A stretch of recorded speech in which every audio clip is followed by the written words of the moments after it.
Welcome, friends, it's the Movie Film Podcast. The Movie Film Podcast, enjoy the show. Zachy and Brian are talking about movies. Movie Film Podcast on the radio.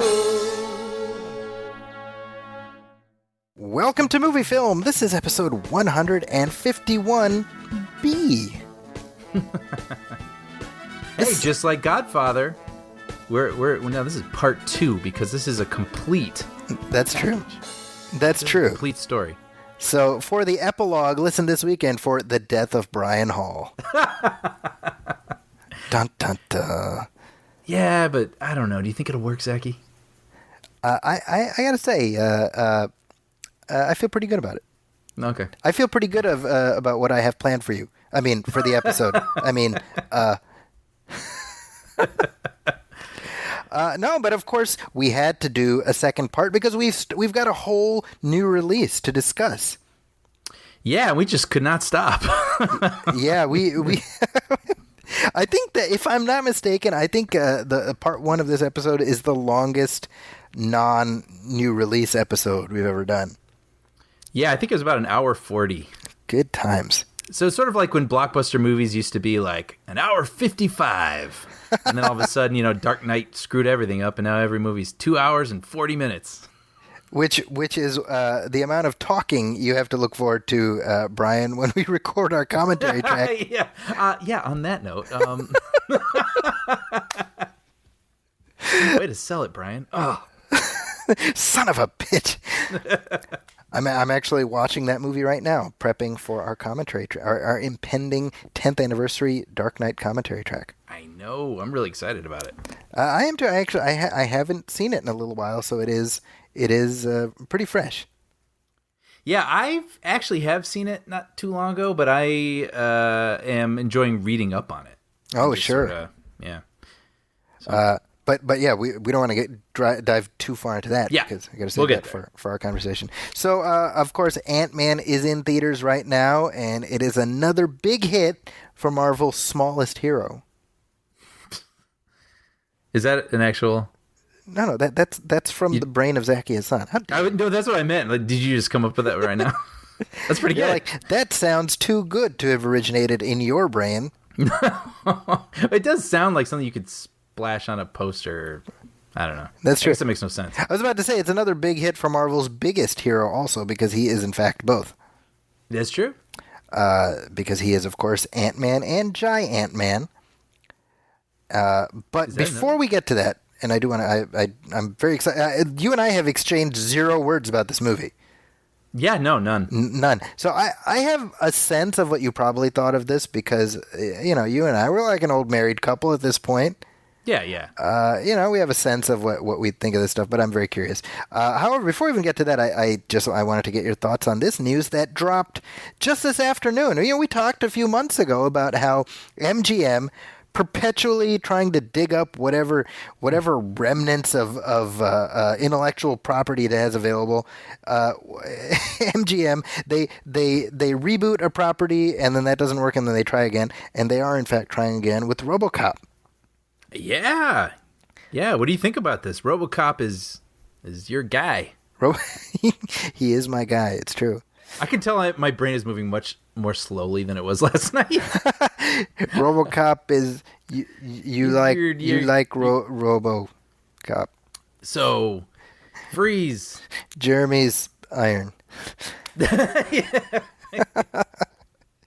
I'm thinking about our episode with Mike Reese, and I almost feel like it would be like a drinking game for every time we have like an oblique Simpsons reference in an episode that we never clarify.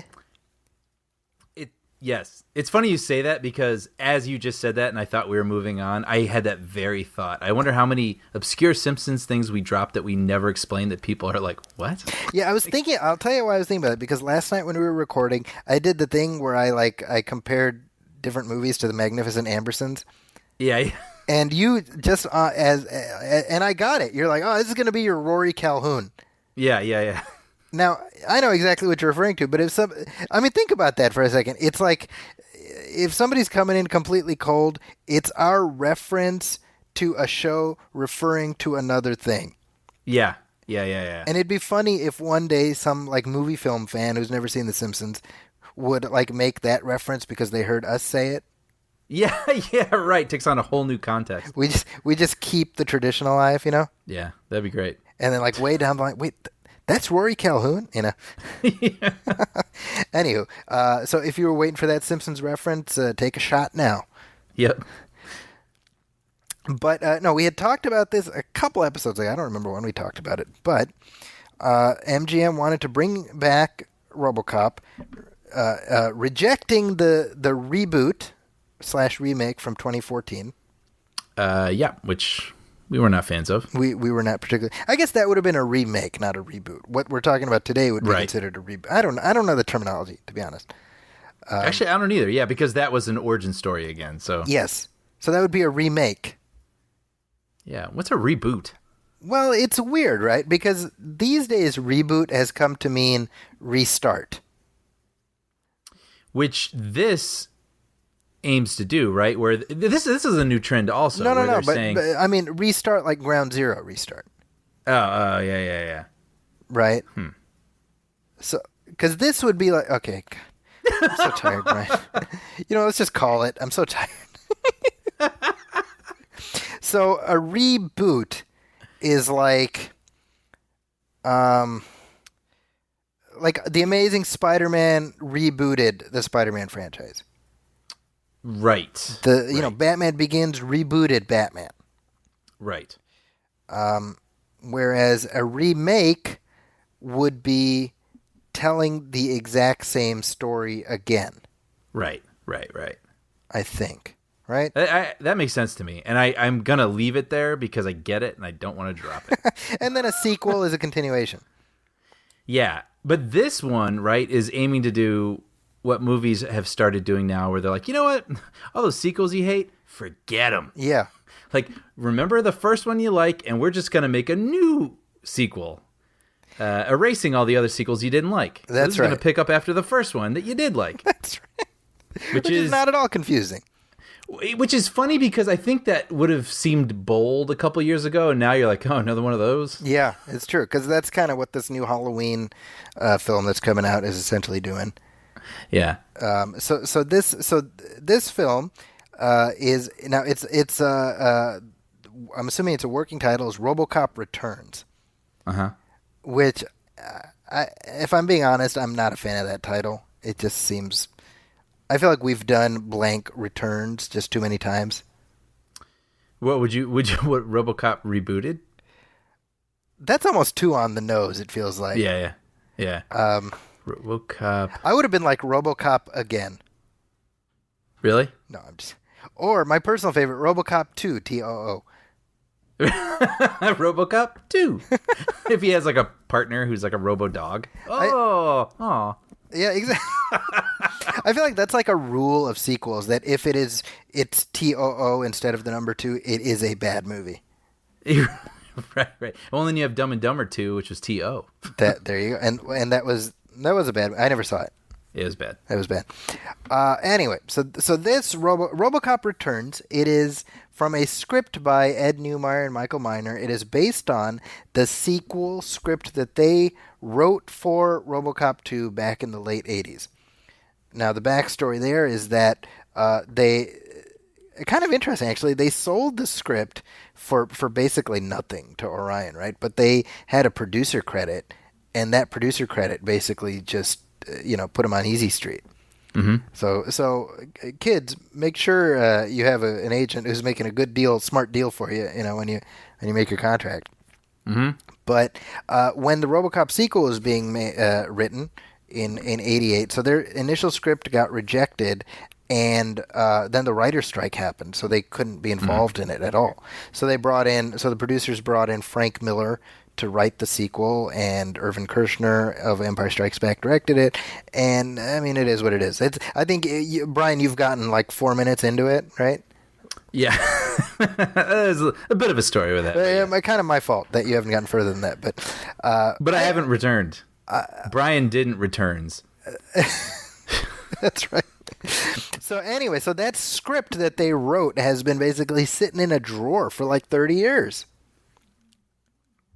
And apparently it's not a bad script. Now, another piece of trivia, Brian, is that that script, their script for the sequel, was used as the basis for the pilot of the RoboCop syndicated TV series from 1994. So you're familiar with it? I'm familiar with the pilot, but I don't know how much. Like I don't know how much that bears similarities with what they actually wrote. But the pilot is for sure based on that script. Right. So I'm assuming this will be some version of that. But regardless, first we first got word that their script was being dug up and that MGM, wanted to bring this out. The word that broke today is that they've signed Neil Blomkamp to direct this. Yeah. And I'll be honest and say I'm not sure what to make of that news. I think it'll look cool. I agree with that. Yeah, I mean, he did District 9, the thing that I didn't see, Matt Damon, Elysium, and then he did Chappie, which is like, I almost feel like he's doing this RoboCop now as penance for doing like a bad RoboCop movie in Chappie. Yeah. I was not a big fan of Chappie. Like Chappie was like the bizarro ass backwards version of RoboCop. Yeah, it was like a weird Short Circuit meets Pinocchio meets RoboCop meets. Think about that, Brian. They took Short Circuit and merged it with RoboCop, and neither of us liked it. Yeah. Which is kind of an impressive feat, actually. Well, because the ads I thought were promising. Yes. And then when it was about 15, 20 minutes in, I was like, oh, this is what we're doing? I think what bugged me the most, well, there were many things that bugged me, but Hugh Jackman as a guy you hate because he's religious. Yeah, I remember we talked about that on our episode, how that's become a trope that's become quite tired. The trope of the douchebag religious guy. Yeah. And truthfully, I mean, can we just get a decent religious person?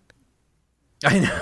Like, it's weird. Like, I was thinking about that because a corollary to that is last summer Billy Crudup in Alien Covenant.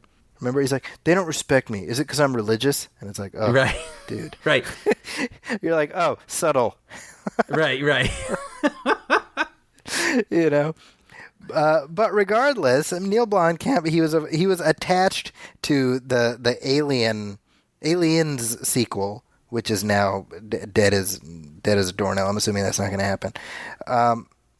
So it almost feels like, all right, fine, Fox, you don't want me to make your Aliens movie? RoboCop asked me to the prom. I'm going to go with him. Yeah, but with those movies in mind and the Aliens thing that we'd heard about and seen some artwork for, I mean, this feels like in his aesthetic wheelhouse. Yes, right? I agree. I mean, definitely, like, you hear Neil Blomkamp is attached, and you can imagine what it'll look like.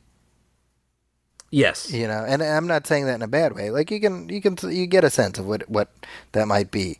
Yeah, probably going to be pretty violent. One presumes. I'll tell you, though, if DeAntword or whatever that rap group, if they show up in this thing, I will run so far in the other direction, so fast. Yeah. That was a decision. That was a colossally wrong-headed decision. Yeah. So I think it's fairly obvious, just based on the movies he's made, that RoboCop was very influential to Blomkamp. So I can dig that. Yeah. But regardless, the new Myron Miner script is being rewritten. So one presumes it'll be made to look different from whatever we're seeing right now. I don't know. I'm going to take the Brian Hall approach. I'm always hopeful we'll get the best version of this project. Yeah. That being said, I think I've been very clear that I'd just as soon not see any more RoboCop ever again. Okay, so that's interesting. I mean, especially after our Indiana Jones talk the other day. Yeah, I mean, I think what I said to you when news of this first broke, I'm like, well, to me, Peter Weller is RoboCop. No one's ever done it better. Sure. And I don't want to see Peter Weller in that suit again. He's going to break a hip. Right. Right? And so it's like, well, I mean, you know what I mean? Like you and I, when we did our commentary track, one thing I kept talking about again and again, I haven't listened to it, but I'm assuming it's a lot of me being like, dude, look at what Peter Weller's doing right there. Oh man, look at the lower portion of Peter Weller's face. It's a lot of that. Yeah. You know? And you say, okay, we're ignoring all the sequels. Well, okay, I'm like going to contradict myself. One thing I did not like about the sequels that were previously made is that they basically ignored the ending of the original RoboCop. Right. I remember you saying that. Right? Because essentially they unwound the character progression he's made. So here's something. If we're now coming back and we're doing a true sequel that picks up on exactly where we left the character, I might possibly be intrigued by that. Mm-hmm. That's what I'll say. That would be great. I mean, yeah, with this not being a reboot, if this is a true sequel, it'd be kind of interesting to see what someone, like you said, who's most presumably a fan, is going to make. Yeah. And again, when we talk about terminology, I feel like reboot should be applicable to when you bring something back. Mm-hmm. Like Cobra Kai. Well, no, that's a sequel. Yeah. Okay, I'm so confused. You know, it's funny. Anyone who wants to write a really clear, definitive definition, they think of sequel, reboot, and remake, I would love to see it. You know what's funny is I think you know this. I mentioned it before. I'm going through Hawaii Five-0, the new series. Yeah. With my son, my oldest, and we watch it together. And when we first started it, he's like, "Is this series a sequel or a reboot?" And I'm like, "That's my boy." I was gonna say, let's just get him on the mic. He'll straighten me out. He'll be like, "Well, here's the thing, Dad." Yeah. All right, so that's the latest on RoboCop Returns, and I suppose if there is any update between now and the next time we record, we'll let you know. We'll see how that goes. By the way, I have no illusions that this movie is guaranteed to even get made. That's a good point. If I were to make a bet, I would say it probably won't get made. So I'm going to say right now, just like that Joker movie starring Joaquin Phoenix. Another thing I realized, by the way, I want that movie to be spelled Joquer.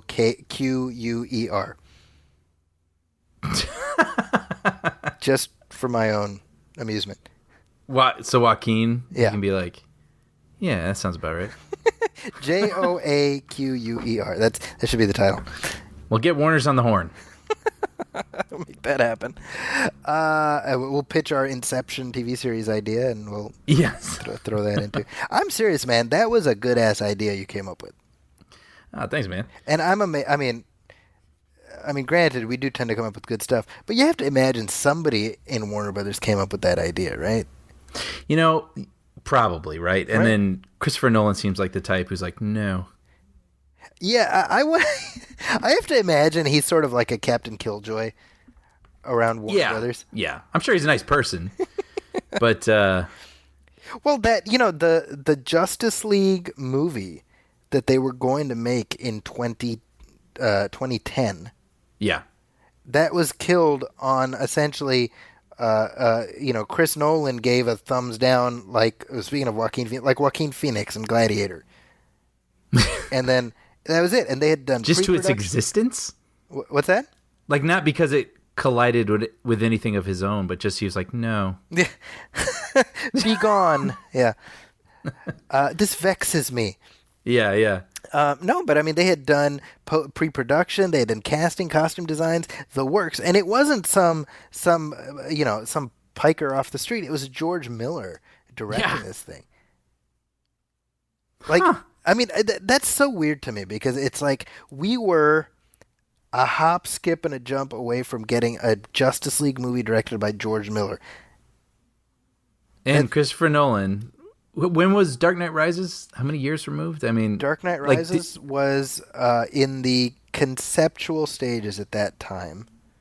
Oh, so he was worried about it like a collision. Yes. I see. Essentially, Chris Nolan's whole deal was he was like, do whatever you want after I'm done. Sure. I gotta say, I kind of understand. I mean, I guess, I don't know. I'm of two minds on that, to be honest. I feel like, especially now, because it's like reboot palooza, so who the hell cares? Like, Well, now we got like two Jokers, actors currently playing the Joker. Exactly. And that's my point. Is like it'd be one thing. I don't know, dude. This is all probably going to come out in the commentary track, but I have such a love-hate relationship with with the impact Christopher Nolan had on Batman. Yeah, that's going to be a good discussion. I think because I adore The Dark Knight. Mm-hmm. The Dark Knight Rises not so much.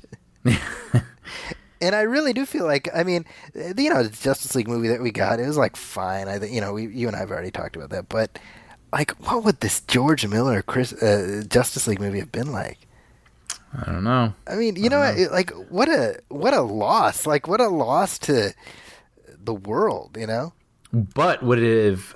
Well, I don't know. I was gonna say, would it have prevented Mad Max, Fury Road? If it takes away that film, then I say I'd keep the timeline the way it is. Well, what was going on was that because Miller spent 10 years trying to get Fury Road made, and so he essentially moved on to Justice League because of various location issues and whatever. Because they were supposed to film in in Africa, I think. It's a whole thing. So in other words, I don't know that Justice League would have had any impact on it regardless. Right. Or maybe it would have made it happen sooner. Yeah. Who knows? Anyway, missed opportunity. You can, if you go online, you can see there's they have costume tests. So they have a picture of it's not the cast, but it is the costumes. So it's people. It's people who are kind of lookalikes. But they're wearing the costumes that the League would have worn. And that was Armie Hammer, right? As Batman? Armie Hammer was Batman, and come on, that's some great casting. Yeah, I can see it. Right. And I forget. I think Megan Gale was Wonder Woman. I want to say Scott Porter from Friday Night Lights was Superman. Common was Green Lantern. I think that's right. You can look it up. It's all online, but it's really fascinating. I mean, it's this weird there's a list as long as your arm of all these near miss DC comic movies. Yeah. I remember the Batman versus Superman. Yeah, that 15 Wolfgang years Peterson ago or more was going to do. Yeah. Right. Yeah. So that's an interesting list. Somebody should. I'm sure it's on Wikipedia or something. Yeah. Well, I'd be curious to read some of those. But anyway, Brian, we're not here to talk about the DC Comics universe. No, not today. Not this day. We're here to talk about Ant-Man and the Wasp, which is in theaters now, and it has already grossed $93 million domestically, another $85 million foreign. So just under $200 million worldwide already in less than a week of release. So not too shabby for what is I would say the lowest key Marvel franchise. Yeah, you could call it perhaps the Solo of Marvel films. Yes, although I mean, no, not really. I just really wanted to say that because you keep saying Solo's the Ant-Man of Star Wars. But you know what's funny is that I mean, Ant-Man made less in its opening weekend than Solo did. And yet, it's not like the internet is festooned with is there any saving the MCU articles? Right. And part of this is probably the budget. I don't know what the budget of Ant-Man was. I'm going to go ahead and assume it wasn't, whatever $500 million that they spent on Solo. Sure. But it could be the other two massive hits they've had this year. That's true, but in a sense, I mean, the fact that Ant-Man opened with I think something like $78 million. Right. I mean, that's pennies compared to what Black Panther and Infinity War made. Yeah. So before we even get into the movie itself, why is that? Why is it not being perceived as a failure? I think because Star Wars its return, its current iteration, we haven't had a lot of output, and we've just heard a lot of drama, right? And people like the first one. Second one is liked, but also polarizing, and it's also not liked by some people. And then you hear a lot of this whole mess with Solo, and some people don't even want this movie to exist. Like, there's just a lot of factors that Marvel isn't having to contend with. Let alone they've got this insane track record of, what is it, 20 films? This would be number 20, right? Yeah, so I mean, and people, I think they're all calibrated too. Like, no one expected this movie to make Black Panther or Avengers money. That's true. And they don't, that's okay. You know what I mean? Like, every review I even saw, and I realize that isn't the audience, but every reviewer too was like, yeah, this is like a nice little dessert after this little chaser. Like, yeah, we're all calibrated to this, and I think. And isn't that in and of itself kind of amazing that, like, the fact that that Marvel doesn't need to set expectations. Yeah. Yeah, like they don't need to explain these things to anyone. Like, everyone just gets it. Yeah. Yeah, it's I wonder if there's ever going to be anything like this again. I mean, I think the longer this run goes on, the more one of a kind it reveals itself to be. Yeah, and we'll get into it in spoilers, but the credits sequence. Yes. I had that thought when I was watching this. I was like, when is this ever going to happen again? Right. When you can do this. This is just bonkers. It is. And I think, my thought while watching the film, I remember something you've said in the past where you're like, another Marvel movie. Oh, it's another success. Like, oh, there's going to be a Marvel movie coming out next week, and it's going to be a success. And then there'll be that one next March, and that'll be a success. And it's just, we just take it as a given. Yeah, it's funny though, that for sure. But we just expect that it's like, yeah, I'm probably gonna, we'll like it. I'm sure I'm gonna like it. Right. I mean, you know what I mean? Like, aside from, say, like the Thor sequel, and I don't know, maybe like Iron Man 2, I don't feel like I ever hear, and those aren't even that heavy of criticisms, but like those are the only two people are like, yeah, I wasn't crazy about them. Yes. But like the run that they're on right now, I mean, has any studio ever had a run like this? No. Yeah. I mean, not even Lucasfilm, obviously. Yeah. Right. And by the way, I mean, Ant-Man and the Wasp is budgeted at $170 million, which is exactly what you don't want to spend on a movie like this. Because you're going to make that back. And the opening weekend is about 25-30 million more than what Ant-Man opened to 3 years ago. You know me. I'm a big fan of the first Ant-Man. I think more than most people, I really enjoy that movie. Yeah. Part of the reason is because it's so much a favorite for my kids, and it is the most family-friendly out of probably any MCU franchise. But, the thought that I had when watching the first one is the same thought that I had watching this one. I'm about, a third of the way through, and I'm watching this, and I'm just like, I'm glad a movie like this can exist inside the MCU. Something that's so flighty. Yeah.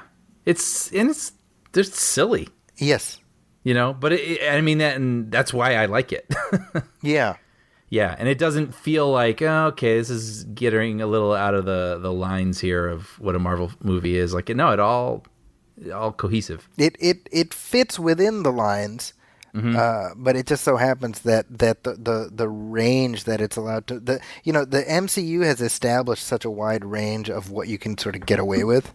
I mean, that's kind of the genius of it, is not every movie is Winter Soldier. Right. I mean, the fact that within one mega franchise you have Guardians of the Galaxy 2 and Winter Soldier and Ant-Man, and and it's just like the comic book universe where we can buy all of those existing together. So I guess we're sort of we're showing our hand a little bit in that we both liked the movie. Yeah. I mean, I would say it gets my typical sort of Marvel response, where I'm just like, look, I know what I'm walking into. It's a song. It's a band I like. There you go. I like the songs they make. I never thought anything wasn't going to work out. You know what I mean? Like I wish they had dug in a little bit more occasionally. Yeah. I think they could push these things a little bit more if they wanted to. Like, does that make sense? It does. I'm very curious what specific example you're going to use. Yeah. So yeah, I'll get into that. Like, I like everything that happened, but I wouldn't have minded if they had mined some of the things a little bit more. Interesting. Well, you have me intrigued. Yeah. But Paul Rudd, dude. I mean, is there anyone who doesn't like Paul Rudd? That's that was my thought watching the early parts of the film, where it's Scott Lang on house arrest, and so essentially here's what Scott Lang does in any given day, and you can tell that Peyton Reed basically just turned the camera on him, and it was like just F around. Yeah. And he's just so effortlessly charming that I had that thought as I'm watching him, like, doing karaoke, and like playing drums or whatever. I'm like, oh, it's nice to hang out with Scott Lang again. Yeah. He's so charming. Right. And I think that's when we look at the tapestry of all the characters in this universe, I think that's what sort of distinguishes Scott Lang, is that he's just a nice guy who's fun to hang out with. And that's what makes him different from, Tony Stark, who's kind of borderline douchebag, and Steve Rogers, who's got the weight of the world on his shoulders, Yeah. And Spider-Man, who's just like this little kid. But like Scott Lang is like, he would be our buddy. Yes. Does that make sense? Yeah, oh, totally. Like, you wish he was your neighbor. Yes. And so I find it charming that you can construct a superhero movie around, really, in essence, just it's Paul Rudd being Paul Rudd. Yeah. Oh, yeah, for sure. And I find that very novel. Yeah. So I'm a fan. I mean, no spoiler there. I enjoyed the movie. I think if you liked the first one, I see no reason why you wouldn't like this one. You know what you're getting. To me, that's a feature, not a bug. You know what you're getting. I think Brian has some quibbles in that direction, but we can certainly get into that on the other side. Yeah, but no, like, you're gonna like this movie easily. Yeah, I would expect. Yeah. So do we want to get into it? Right. Let's do it. Spoiler. Okay, Brian, talk to me. Okay.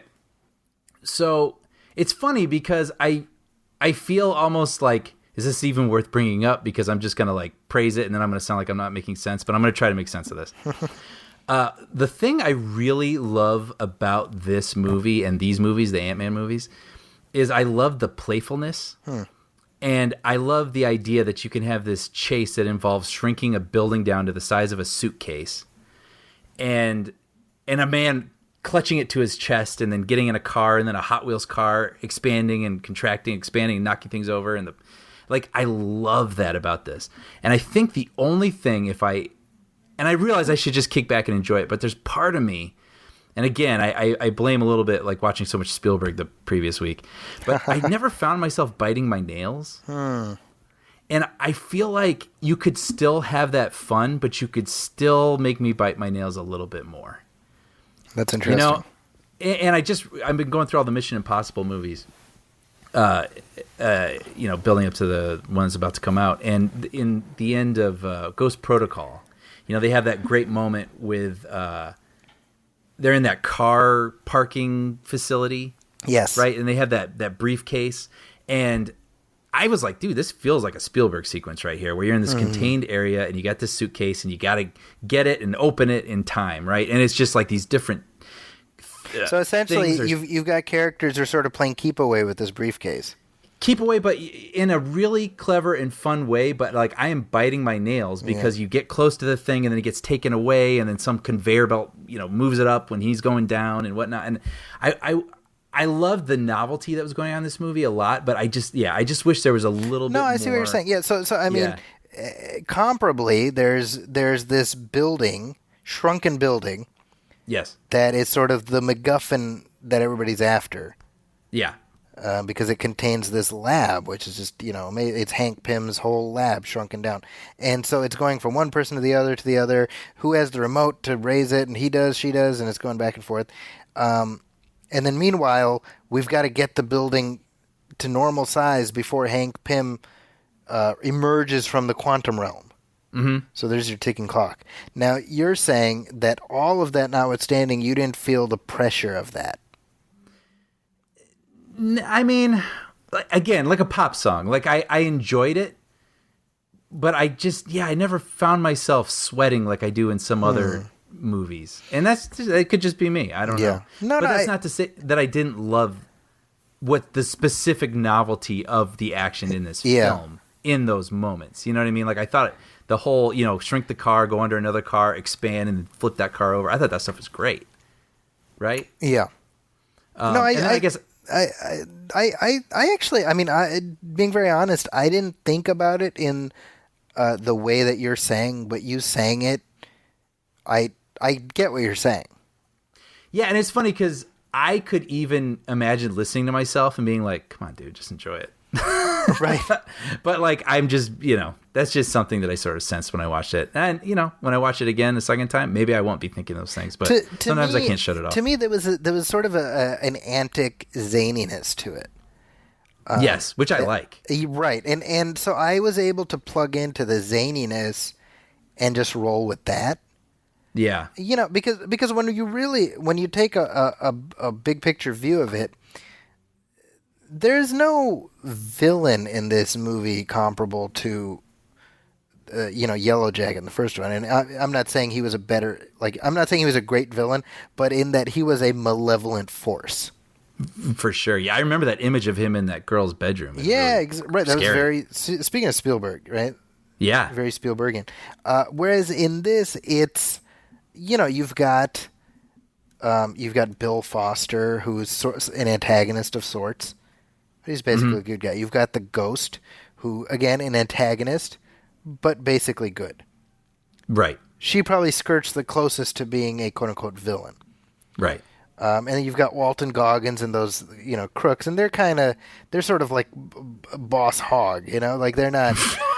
It's good, yeah. Right? And Walton Goggins, you throw him into anything, he'll be fun to watch. Oh, yeah. I just watched the Laura Croft movie, and... Yeah, even in that. He's a nothing character, but it's memorable because it's him. Yeah, and she's in that too, actually, Hannah John Kamen. Ghost. Yeah. Yeah.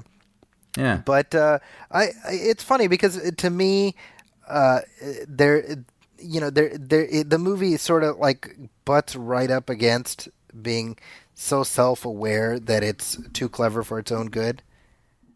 Without ever crossing that line. I think it's a real balancing act because I think that's what the Marvel films do really well is they know when to throw in a self-aware joke.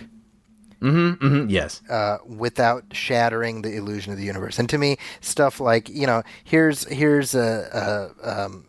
Scott as, well, I guess he's Giant Man at this time, and he chases Walton Goggins to Fisherman's Wharf. Yeah. And then he looks up and he's already on a boat. Yeah. He's like, how did he even have time to buy a ticket, Yeah. That's great, Yeah. I loved, by the way, seeing Ant-Man stomping around my neck of the woods. Yeah, I thought about that actually, because those places I've been to with you. They're literally, we can see him rolling down the street where you and I went to see Solo. Yeah, I didn't notice that. It's like Market Street. We see him go right by that. I was like, hey, that's funny. That's crazy. Yeah, that's cool. But it's, this is something most of the reviews have been saying, right? That it's the perfect kind of chaser after the sort of moral and ethical heaviness of Black Panther, and then just the super destructo antics of Infinity War. Yeah. this like I'm I wouldn't have wanted more Sturm and Drang. I'm glad this is what we got. No, I definitely agree. And it's funny because, I don't mean to sound like schizophrenic here, because I did really enjoy it. And those would be, if you were to ask me, like, what'd you think of this movie? I'd be like, oh, dude, it's a blast. Yeah. I will say this the stuff that I was hoping they would do for the next one when I saw the first one, they did that. What is that? Foremost among them, I wanted more of Scott's crew.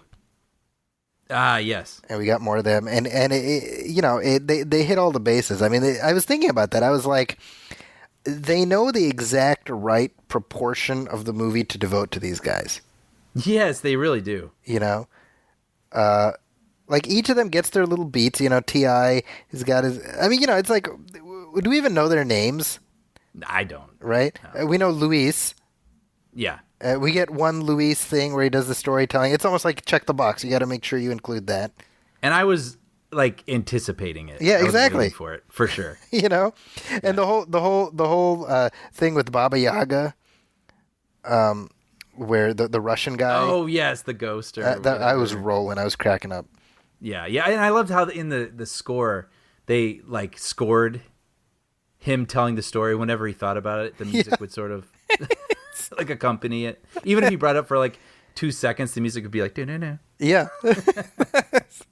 And then Really the other thing I wanted more of was I wanted more Hank Pym.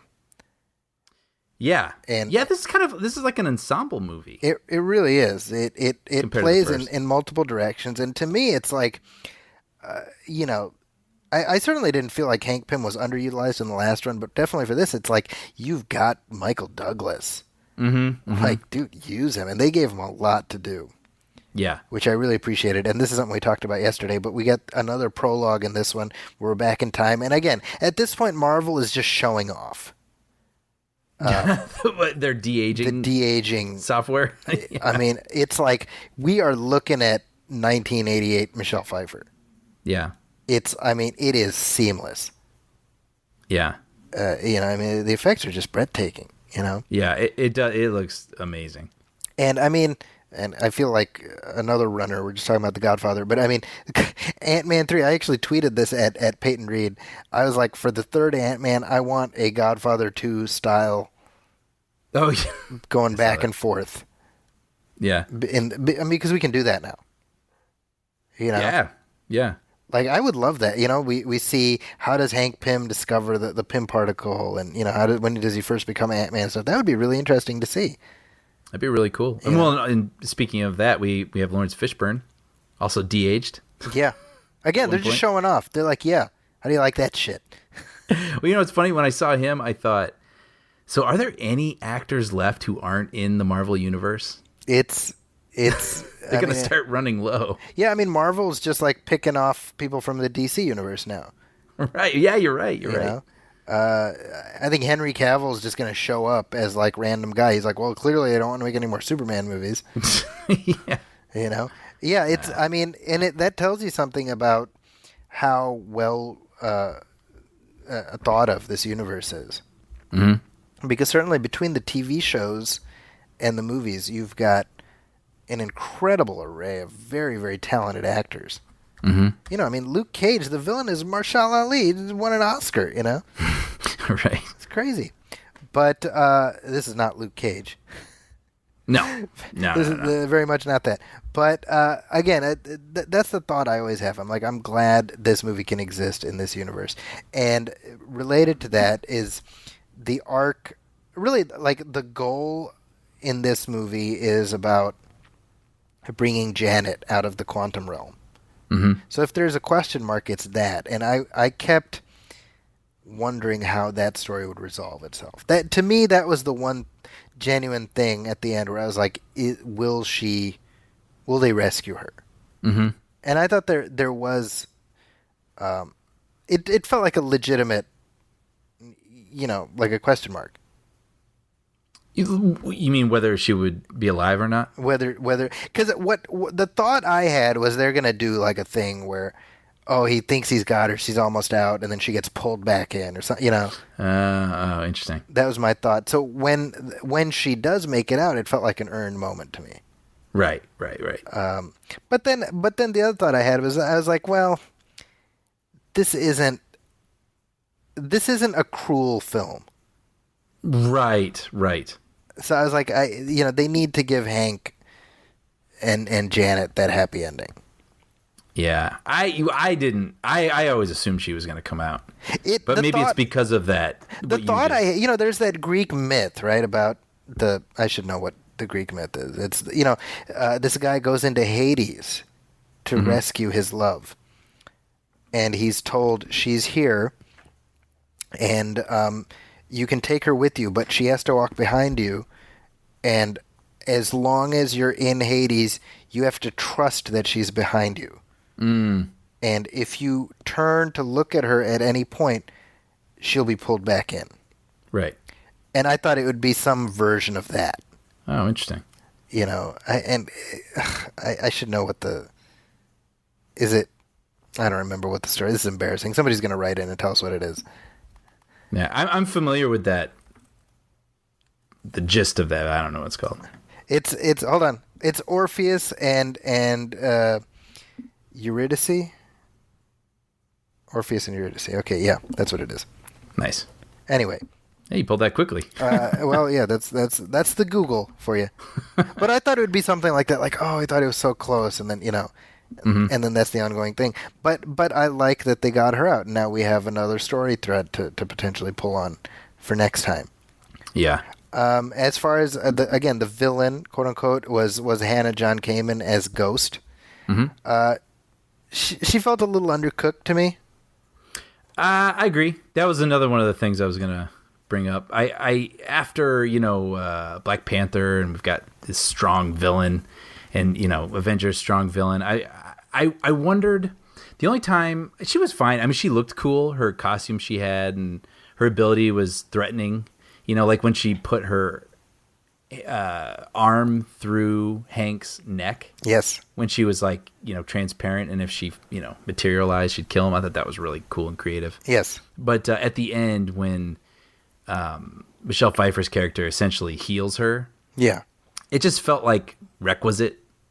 And I was like, man, this should be a moment. Yeah. I wanted to see the glow on everyone's faces, like, what are we looking at here? And really make a moment out of that thing. And it just felt more like, I'm going to fix you now. And now you're fixed. She's like, thanks. Well, I think the problem is that what is quantum energy? Right. It's not really defined. So it's just kind of, it's like the movie is like, you just put quantum in front of everything, Yeah. It's a funny line, but in execution too, it's like hand wavium. Whoa, we got to use that. You know what I mean? Hand wavium. It's just like, oh no, just use my quantum energy. Oh, okay. What does it do? Oh no, it drains the quantum energy. It's funny though. That doesn't bother me, because I'm like, whatever. Just like, if you make me believe it, like if you're impressed with it in the movie, then I'm impressed. Yeah, with no, it. I agree with you. I mean, when you're watching it, you're like, okay. Yeah. But when you take a few steps back and really look at it, it's like it's a lot of hugger mugger. It doesn't mean anything, Sure. So it is kind of genius, Yeah. Oh, totally. And I think obviously, and we'll talk about this when we get to the post-credit scene. I mean, it allows you in a completely unlimited playing field to insert the character into whatever's going to happen next, with the Infinity sequel. Yeah. Yeah. You know what? Actually, that reminds me. Speaking of tension and that sort of thing. Sorry, going back a little bit. I'm hopscotching my brain a little bit. No, but you know what I did like was the house arrest angle. Yes. And I was feeling that feeling when he's out and he's like, dude, I need to go back. Yes. I am so close. That whole thread really that worked for me. And I was feeling that tension for him. First of all, I loved Randall Park in this movie. Yeah, I love him, period. He's so charming. Yeah, he needs to be in so many more things. He really does. And I loved that it was like a playful relationship. Yeah, the whole magic thing, that was hilarious. That was great. And what I love about the magic thing is it pays off in the movie. Yes, yeah. You know, but the whole thing where like he's got to race back and they're searching the house and stuff. I was like, we've never done this in a Marvel movie. Mm-hmm. Like playing on the secret identity trope. Yeah. You know, because I mean, technically, everybody knows that he's Ant-Man, but you have to do this thing where like he's got to get there, and you know, that's a very, it's like Ferris Bueller or something, you know. Yeah. But it's also a very superhero-y trope that we've never really done in a Marvel movie. Yeah, and I really respond to that stuff. So that all that really worked for me. And then, you know, when the daughter goes in there and she sees the ant. Yeah, I thought that was great. Now, we haven't talked about Evangeline Lilly at all. Oh, yeah. I'm just glad to see her in action. Yeah. I mean, obviously, you know, big Lost fan, so I'm completely endeared to her. So I'm always happy when she pops up. Yeah, and I think that I think they were smart to call it Ant-Man and the Wasp and really play up the team angle because they really do just have a lot of chemistry together. Yeah, and she, you know, she's the first one to really take action in this movie when she goes in to go buy that last piece that she needs. And I thought that was a really cool sequence. Really effective, and then that gives Scott the in. Oh, and also, probably one of my favorite sequences is in the grade school. Oh, I forgot about that. When he's stuck at like 2 feet. Yeah. And he's trying to reach things like that are this up little high. Kid. It's great. I mean, it's just, it's almost a cliche. Oh, it's fun, but it is. It's just you go in, you spend a couple hours, and you're gonna walk out with a smile on your face. Yeah, no, I completely agree. You know, I think that so I saw somebody online and I can't remember who, but they compared it to like the Disney movies of the 70s that starred Kurt Russell. Like The Computer Wore Tennis Shoes and Strongest Man in the World, and you know, and there are these like caper movies. That's pretty funny. Yeah, I don't know if you've ever seen those movies. I've seen like a handful of them. Yeah. I remember The Computer Wore Tennis Shoes. Right, and because Kurt Russell did a series of these, he played the same character, and he would have these kind of weird situations happen. Mm-hmm. And yeah, I just would have never thought of that, but that's a funny comparison. I think it's a very apt comparison, and as I said, I just love that we can tell that kind of story in this milieu. Yeah. So really, the film largely coasts on the charm of its cast, mm-hmm. and coming up with sort of clever size changing gimmicks.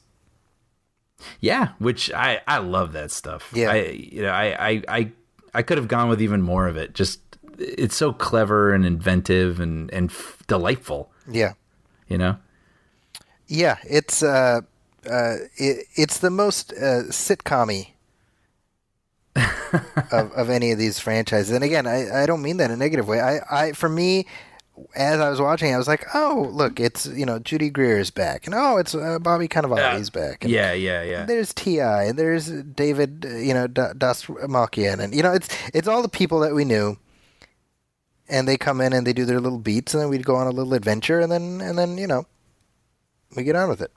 Yeah. You know what the movie did also? There's another scene that could have completely fallen flat on its face, but I really loved it, was when Michelle Pfeiffer's character is channeling herself through Paul Rudd. Yes.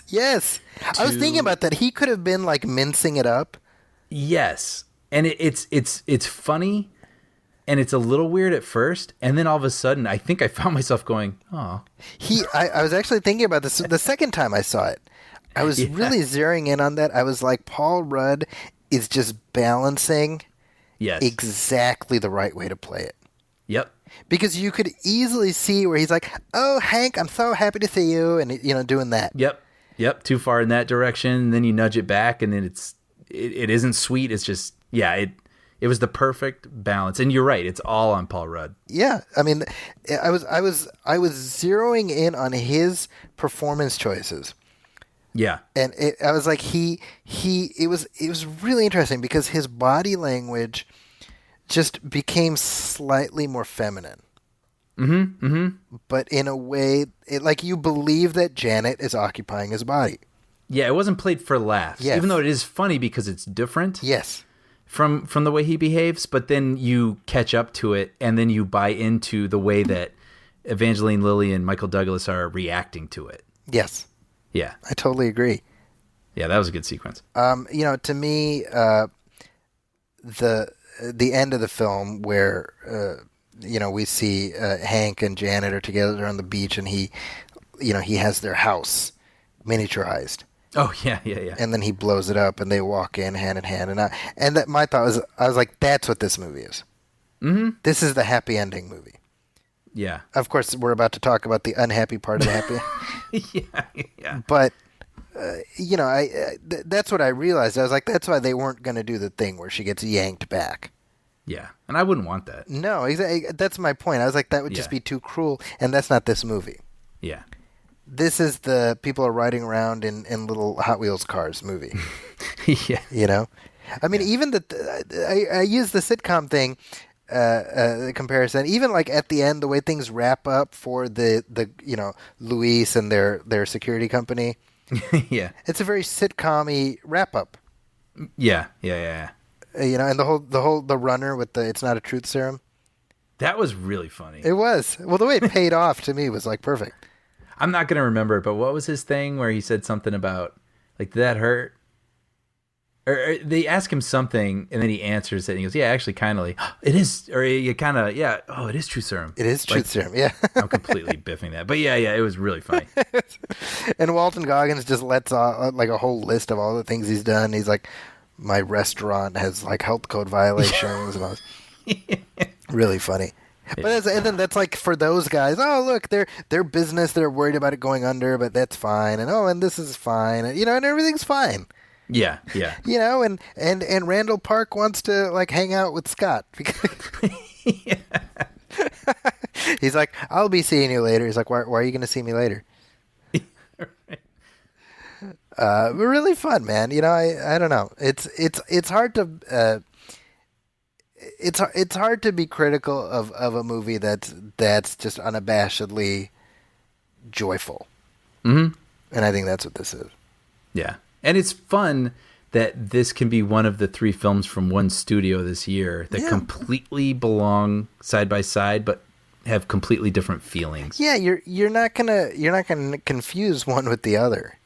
Yeah. And I mean, in all honesty, I think that's the secret to Marvel's success. I think if there's a comparison to be made, it's Pixar, where it's the brand represents quality, but you're going to get a different experience each time. Right. And I think that's the reason. If we're looking at how Solo did, it's another Star Wars movie, but it's another Star Wars movie. Mm-hmm. And unlike people like us, we're like, please give us more Star Wars, Yeah. For most people, it's like, well, we just got one. Whereas this, yeah. I mean, you know what I mean? Yeah, no, that's a good point. I think look at the 2018 Marvel Studios roster. Each one is as different can be. Mm-hmm. So with that in mind, let's talk about the end credit sequences. Yeah. I'd seen a lot of articles about this before I saw it, and I was like, So it got spoiled for you? It did not, but there was a ton of discussion about it, so I was like, well, obviously it's something big. See, so I mean, I knew going in, I was like, the end credits are gonna have to. I was like, for sure, somebody's getting dusted in the mid-credit sequence. I was like, before I even saw the movie, I was like, that's what's gonna happen. Yeah. Because I was like, we got to line up with Infinity War. Yeah. So Scott goes into the quantum realm, and before he can get pulled out, we see that everybody's turned to dust. Mm-hmm. That was unexpected. I mean, our whole audience and myself were like, oh. Yeah. Right? Yeah. It was fun for me watching it with my kids the second time, because I was looking at their reactions for when it would click what had happened. Mm-hmm. Because they were a little slow on the uptake. How so? like when they saw that they had disappeared. Yeah, like it. They had to make the connection. I was looking at my oldest specifically, because here's Scott. He's like, guys, come on. And then we cut out. We cut to the outside, and you see the dust. And I look at him. I'm like, do you know what just happened? And he's like, no. I'm like, think about it. And then like I'm watching him, and it's like, oh, Oh, that's fun. That was fun for me. Yeah. Again, my expectation was, I was like, I think Hank is probably going to turn to dust. I didn't think both Wasps would. Sure. Yeah. I didn't think Scott would be left completely on his own. But that was great. I mean, it was sad enough to see them go, but also now we've got, him stuck. Yeah. In there with no one to get him out. I was like, oh, this is, I don't know. It's a good cliffhanger. It's interesting because Janet says to him, like, when you're in there, don't get caught in a time vortex because we can't get you out. Mm-hmm. And that made me think of leaked pictures from the set of Avengers 4, which might constitute a spoiler of sorts, I suppose. But it shows, this is from Avengers 4, and it's the actors dressed as they were in the first Avengers. So in other words, we're going to see a flashback of sorts, or possibly time travel. Yeah. Because of Scott being in this place. Interesting. He's trapped in the quantum realm, leaping from life to life, hoping each time that his next leap will be the leap home. I don't know. Ah, funny. Okay. I don't know. That I feel like that's going to tie in somehow. I have no idea, Yeah. But when you think about it, I mean, what needs to happen right now is somebody needs to know where Scott is to get him out of there. Mm-hmm. How does that work, right? Don't know. I mean, I think that this is like Avengers 4 speculation now, but I mean, we've talked before about where things will probably go, right? And we know that time travel is involved in some way because Doctor Strange saw all the possible futures. Mm-hmm. And the course that that Doctor Strange has set them on is the one path to victory, which involves Tony Stark being alive. Because remember that he gave up the Infinity. Oh yeah, no, I remember. The trade-off was keep Tony Stark alive. So if I were to guess, Tony Stark pulls Scott Lang out of the quantum realm. Something involving time travel. I don't know. I mean, I love not knowing. I love that we're just sitting here geeking out. I know, and it's funny because I have a feeling that as convoluted as it may be, it will completely make sense. Yeah, when it happens, I'm like, oh, okay. Yeah. Rock on. I don't think it's an accident that Scott is trapped in the quantum realm. Let's put it that way. Yeah. We've seen the quantum realm before. Not only in the first Ant-Man, we saw it in Doctor Strange. Oh, see, I don't remember that. Yeah, when Doctor Strange when he's in, what's that place called? Kamertage, right? And the Ancient One like zaps him through like reality, and he's like being just bounced all over the place, and he's seeing all the weird stuff all over. One of the places he sees is the quantum realm. Oh, see, I don't remember that. Right. Yeah, that's because you're not like a nerd like me. Okay. See, I'm happy to have you point this stuff out to me. I mean, obviously, because I just did my like MCU rewatch not too long ago, right? So I was like, clearly that's the quantum realm. So in other words, all the different dimensions that Doctor Strange has access to, among them is somewhere Scott Lang is in there. Now Doctor Strange is gone, but clearly, this is another, it's a microverse. It's a whole universe in and of itself, right? So what does that mean? What does that mean to Scott's role in Avengers 4? I think he's going to have a big role. That's my guess. Yeah. And that'd be fun since we didn't have him last time. Yes, exactly. Now there is the end credit scene. Yeah. Which, now the interesting thing about this is that it's on the one hand, it's like a funny button for the whole movie. Mm-hmm. Because, oh, here's that ant, and he's playing the drums, and it's funny. But it's also a really unnerving button for the whole movie. Yeah. Yeah, it reminds me of, like, the feeling I got watching Signs. Yes. You know, where, like, there's this scary, real-life feeling event happening, and you're seeing it through a newscast, but it's like a version you've never seen before, where the newscasters are like, we don't even know what to say, you know. But in this case, you know, it's just the color bars. The color bars. They've gone off the air. Exactly, right? And I just thought that was so interesting. I'm like, this is our first look at the world in the aftermath of Thanos' attack. Yeah. You know? Yeah, that was cool. Really subtle. I mean, it's such a small thing, but I just found it really effective. Yeah, same. It was cool. Oh, and then it says, what was it? Ant-Man and the Wasp will return. Yeah. And then a question mark appears. Oh, is that right? See, I didn't notice that. Yeah, that's funny. How funny. Oh, wow. Okay. That is very interesting. Yeah. You know, I saw on Twitter yesterday where Chadwick Boseman tweeted like, "Oh, bring home Black Panther and the other Avengers when Infinity War, you know, is available on, you know, July 31st or whatever." And somebody responded to him. He's like, "What do you want us to do? Bring him home in an urn or something?" I just found that funny.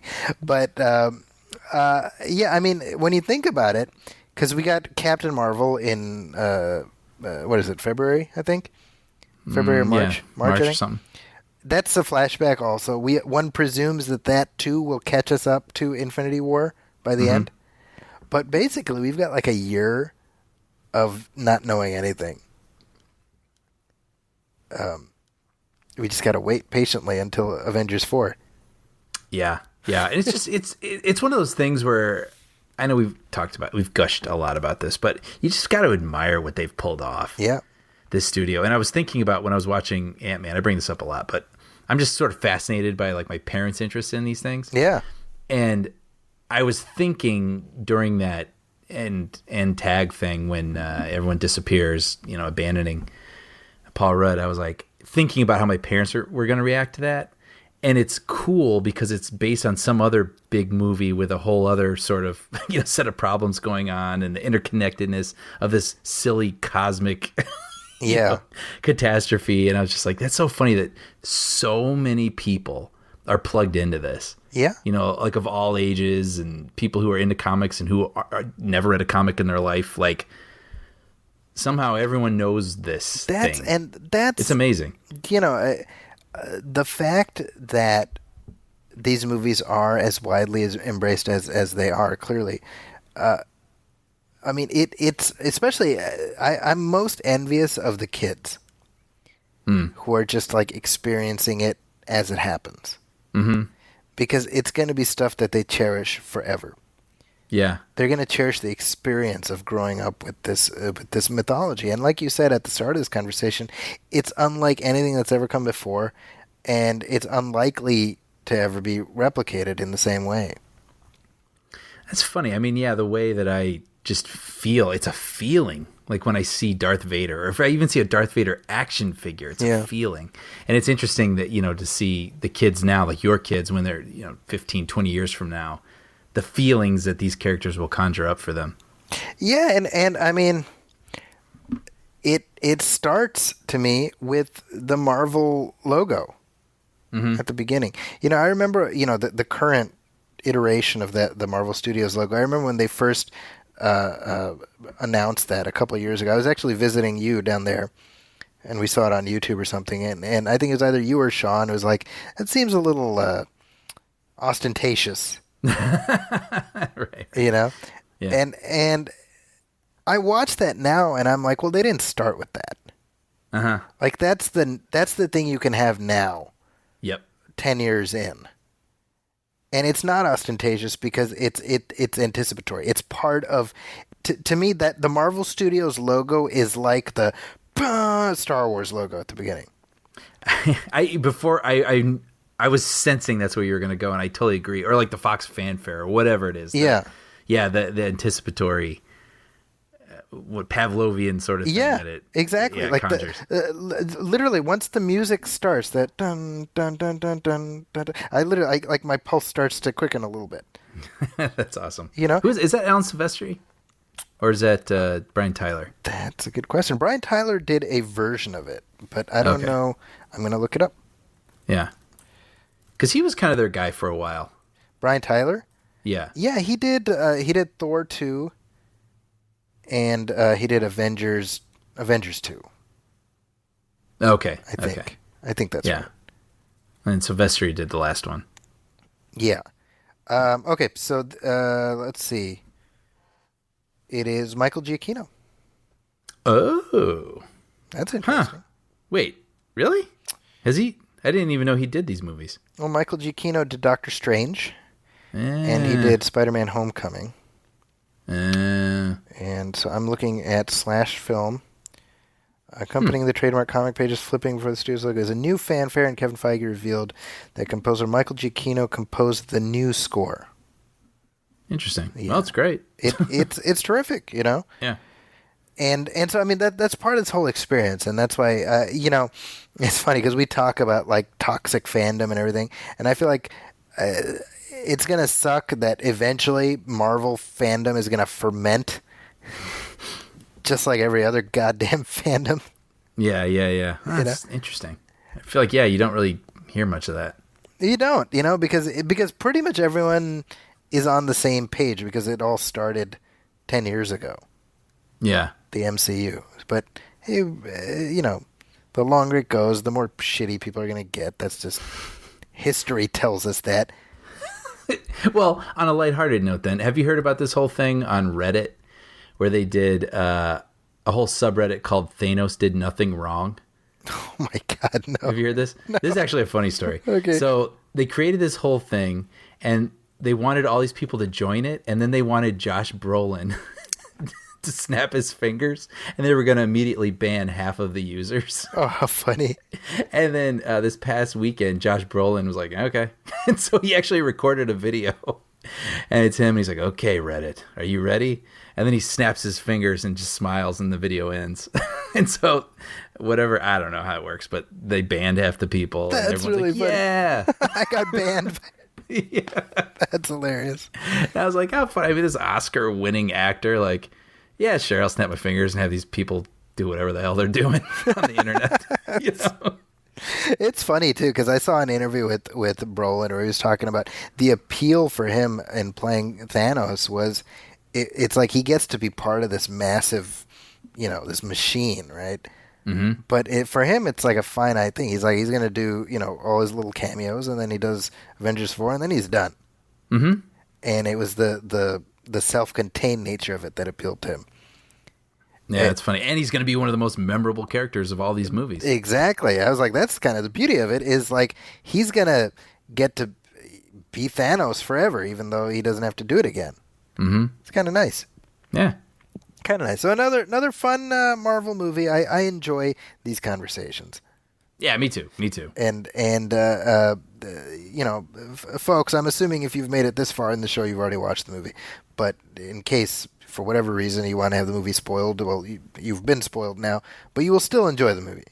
Oh, yeah. It's just a fun afternoon that culminates in genocide. But before the genocide part, it's a lot of fun. Yeah.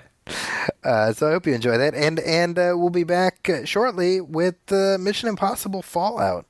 Oh, man. This might be the movie I'm most anticipating this summer. Dude, the reviews have already started trickling out, and I'm trying to avoid them. But like when you start seeing people comparing it to The Dark Knight and Fury Road, it's what? Like... Yeah. I've seen that. I've seen that multiple times just while I was talking to you for the last hour. And so I'm like, like I almost wish I didn't see that. You know what I mean? Yeah. Well, it doesn't. I saw a couple tweets and stuff from people who'd seen it, and they were pretty effusive. So I'm, I don't know. I'm already got high expectations. There's nothing that can. And you've been working your way through the series. Yeah, man. Those movies are so good. I mean, 2 is the only one that feels sort of like stuck in time a little bit, but there's still stuff to enjoy from it. Sure. And 1 is really interesting and very different from the others, but 3 is a blast. Yeah, it is. That is a really tense, taut, fun adventure film, and good character stuff in that movie. I mean, it made me already knew I liked J.J. Abrams, but I was like, nah, he's the real deal. Like, he really knows how to craft a yarn. 3 is where I became a fan of the franchise, of the movie franchise. Yeah. And it's funny because I remember I went to WonderCon in 06, which is, when MI3 came out. And we were, my wife and I, we went to the big hall, and J.J. Abrams was doing his panel there. And this was like before, this is like post Lost, but pre everything else. Right. So the room was at like maybe 2/3 full, Yeah. And it's weird to think about that moment where J.J. Abrams had something to prove. Yeah. I mean, that was his first feature film.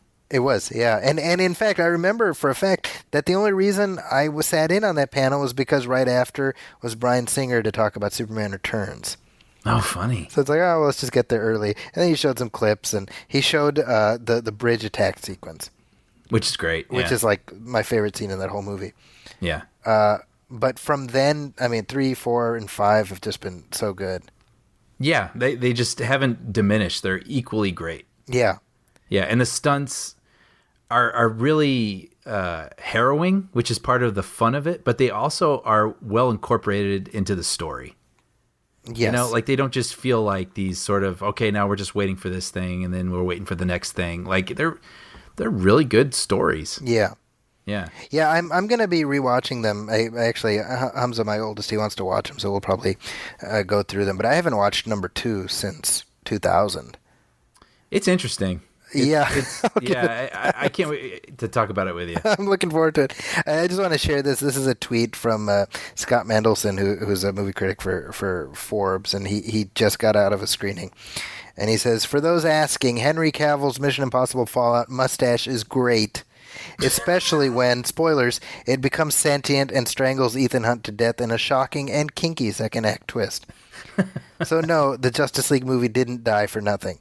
Right. That's funny. So that'll be our next episode, though. We'll be talking about Mission Impossible Fallout. Cool. Our next regular episode. Yeah. We do have a couple surprises dropping, so I guess we can say this now.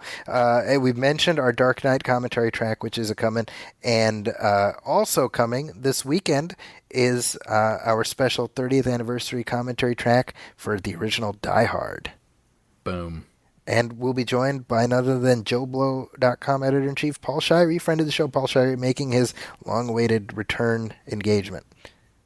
Yeah, and he's a huge Die Hard fan, and I can't wait to hear him just go off on this Die movie. Hard is Paul's all-time favorite movie.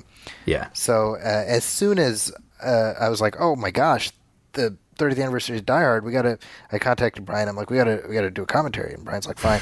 And I was like, better call Paul. Starring Bob Odenkirk as Paul Shirey. I would like to see that. I would absolutely. I'd watch the shit out of that show. So in other words, we got two new movie film commentaries coming even before our next regular episode, and coming up also on the Nostalgia Theater show. I mentioned it previously, but my conversation with Steven Weber about Wings and Studio 60 on the Sunset Strip, and so much more. Wait, that's out? It will be shortly. Oh, okay, sorry, I missed that. Yeah. Okay, cool. Looking forward to that. I'm looking forward to sharing it. Yeah. So that wraps up episode 151B. But this is an interesting experiment. We may end up doing this more depending on how our scheduling works out. Yeah. I'm glad it worked out the way it did. It did, yeah, and we certainly had lots to say. But as we wrap things up, I want to encourage our listeners, as I always do, to please hit like on our Facebook page and email us with any questions or comments, moviefilmpodcast@gmail.com. You can also go to iTunes and leave a review, leave a star rating. Every little bit helps. If you are looking for me, you can go to my website, zackiescorner.com. And you can also find me on Twitter at Zacky's Corner, and that's also my Instagram. And Brian, where are you? I write for a show called Puppy Dog Pals, which airs on Disney and Disney Junior, and we have literally Die Hard references in that show. So if you like puppies going on adventures or the film Die Hard, I say check it out. Is it like one of the puppies going, "No effing shit, lady, you think I'm ordering a pizza?" That would be amazing. No, they're sneaking into a dry cleaners, and they're in the vents, and I think they're trying to recover a shirt, and Bingo the dog is just like, go to the dry cleaners, have a few laughs as he's going through the vent. That's hilarious. Yeah, and that's thanks to our pal Sean Coyle, actually. Of course. Yeah. Now I have a machine gun. Bark, bark, bark. Yeah. That'd be amazing. But you can look for. I mean, I cannot wait to. I mean, any chance for me to watch Die Hard, but to watch it with my buddies and talk through, that's going to be a lot of fun. So I'm really looking forward to it. Yeah. It's been a while for me, actually. I'm looking forward to it. Well, that's coming up soon. So hopefully our listeners are looking forward to it as well. But until next time, I'll close up shop here. This has been Movie Film 151, parts 1 and 2. And we'll be back soon. Thanks, everybody, for listening. Welcome, friends, it's the Movie Film Podcast. Enjoy the show. Zachy and